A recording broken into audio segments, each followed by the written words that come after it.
Well, I didn't really notice until just now what was going on. I was reading along as Jane so ably read our readings today, and when Paul cries out, fool, I understand that he's not really talking to the Corinthians, he was talking to me, because it says, someone will ask, how are the dead raised?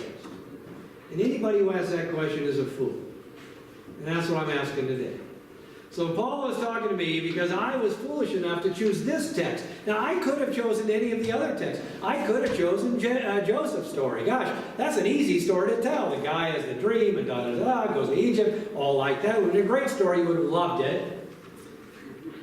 I could have chosen that one. I could have chosen love your neighbor. Do what's good. That one's easy. I could preach that one in my sleep. My eyes closed. I could preach that one. 10 minutes, done. You're done. But I couldn't.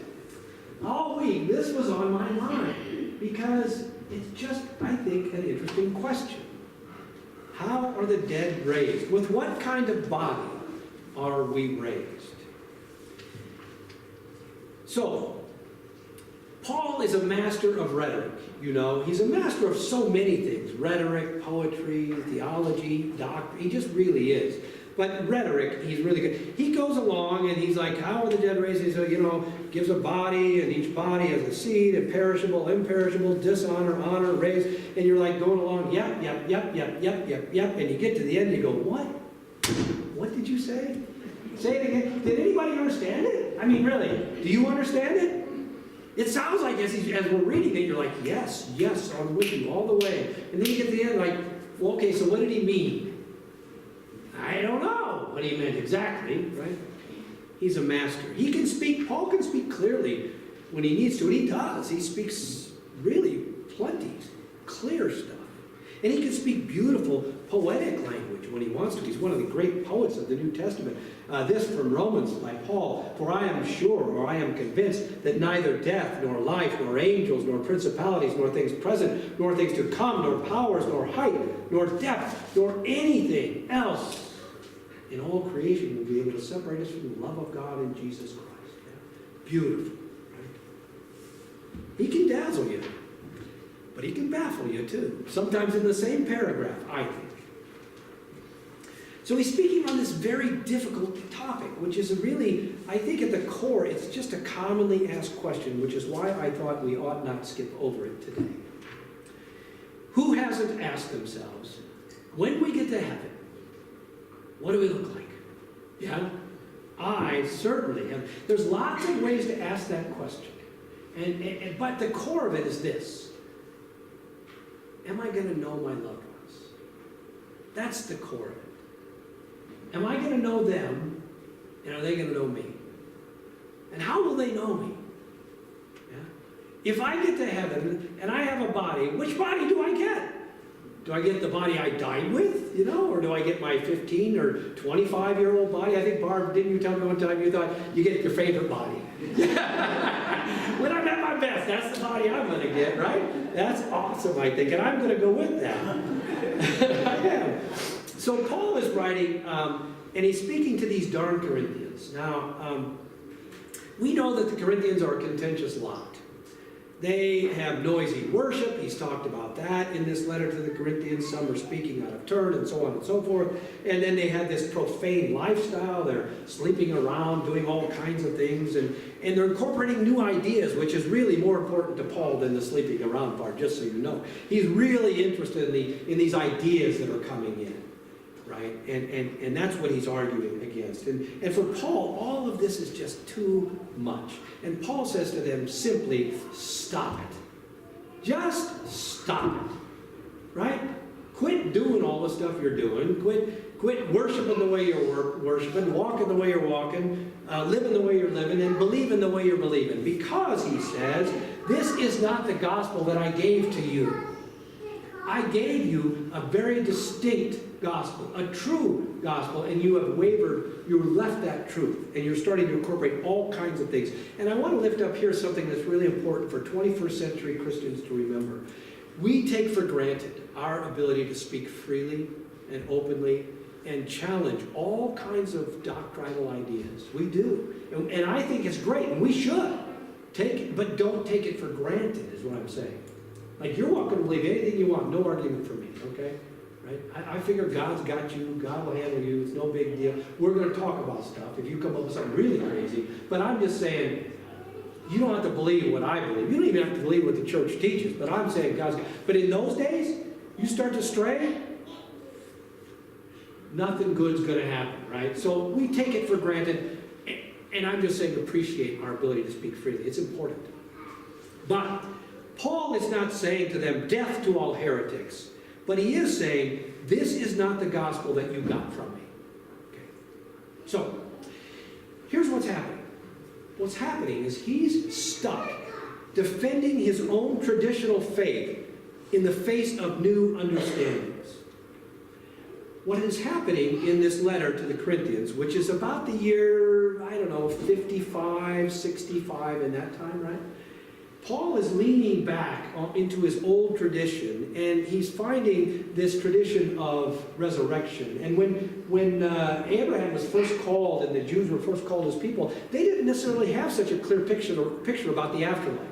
Like, they were it was very important to them that God had called them, but they were really more interested in how the next generations would do, right?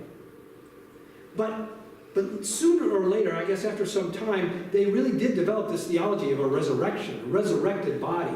And what they believed was there was no separation between our soul and our physical body.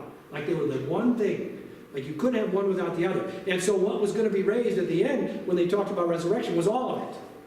Okay. And now that's coming up against this Jewish idea, that's coming up against the Greek idea of a soul and a body. So the soul being sort of trapped, the eternal soul trapped in a perishable body. And so the Corinthians are interacting with the Greeks and saying, wait a minute, what about that? And he's arguing with the Sadducees too, because the Sadducees have control of the temple, and the Sadducees didn't believe in resurrection at all. So you got the Sadducees don't believe in any resurrection. You got the Pharisees who believe in resurrection, probably of the body and soul together. And you got the Greek-speaking Christians now and Jews who say, no, wait a minute. Your body dies, but your soul goes on. Right? And he's having this argument. And it's a legitimate argument. I mean, that's kind of how we understand it today. Most of us take the Greek position, I think, that the idea that, listen, our soul is not necessarily trapped, but our soul is different from our body. So our body goes to the ground, but our soul rises to heaven. Just yesterday, we buried a dear, dear saint of the church, Mabel Abbe, and she was cremated. That has become a very popular thing. But there was a time in my lifetime when you didn't get cremated.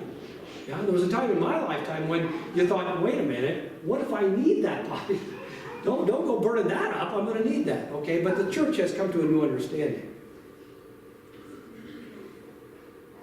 Not to oversimplify what is a very complex argument, but as best as I can understand it, Paul is holding on to the old tradition that there is no soul without a body, with the new understanding that Jesus was raised in a new body.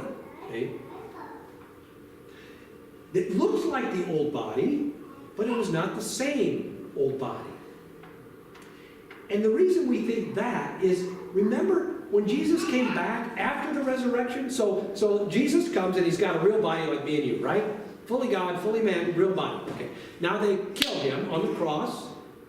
He bleeds, he dies. They put him in the tomb. They go back to anoint the body, right? No body. No Jesus. Now he comes back to see them. But they don't recognize him, right? When do they recognize him? They recognize him a couple of times. Well, several, but a couple. They recognize him when he says, hey, listen, you doubt that it's me? Put your hand here in my wound. Now, he comes back with the wounds, but they still don't recognize him. Strange, right? He walks alongside them in Luke. They're walking, these people are disciples walking on the road to Emmaus, and along comes a guy. And he starts talking to them. They're like, hey, a lot going on here lately. And he's like, yeah, what? Haven't you heard about this Jesus? It's Jesus all the time, right? But they don't recognize him. Till when?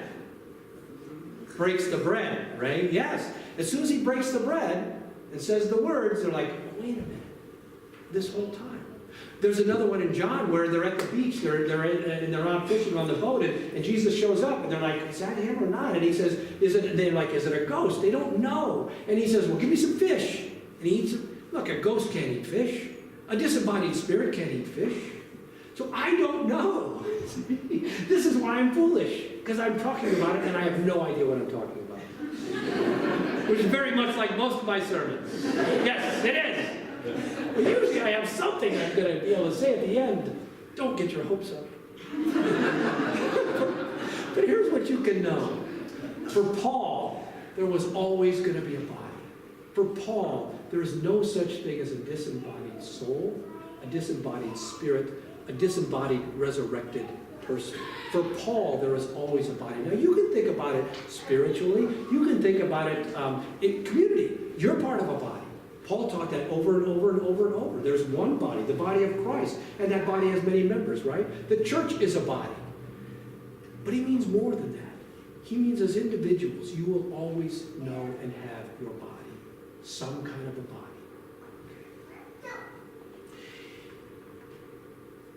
It's not a disembodied spirit or a bag of old bones. It is something new, something fresh, something creative, something Christ-like. That's the promise. Okay. Will I see my loved ones in heaven? Will I know them and will they know me? Yes. Heck yes. You're going to know them and they're going to know you. That's what the promise is. Paul makes it clear that there is a resurrection, A, and B, the resurrected person is at once recognizable as the unique person they were on earth, but still a new creation in God. Paul said it about the best anyone has ever said it, and we still can't truly understand it, so I, frankly, am not going to be able to make it any clearer to you. Paul says it in the very next verse. We ended at verse 50 in chapter 15. Verse 51, he says, listen, I am telling you a mystery. No kidding, Sherlock. Yeah. You're telling us that's a mystery. You are correct. We are called into a mystery, brothers and sisters. The mystery that is God. The creator of a universe that is beyond calculation. The giver of a love that is beyond our imagination. We are called to an eternal unity that, frankly, is beyond our comprehension. And we're just going to have to set aside our obsessive need to know all of the details of a mystery that we cannot explain in order that we might freely accept a gift that we do not deserve.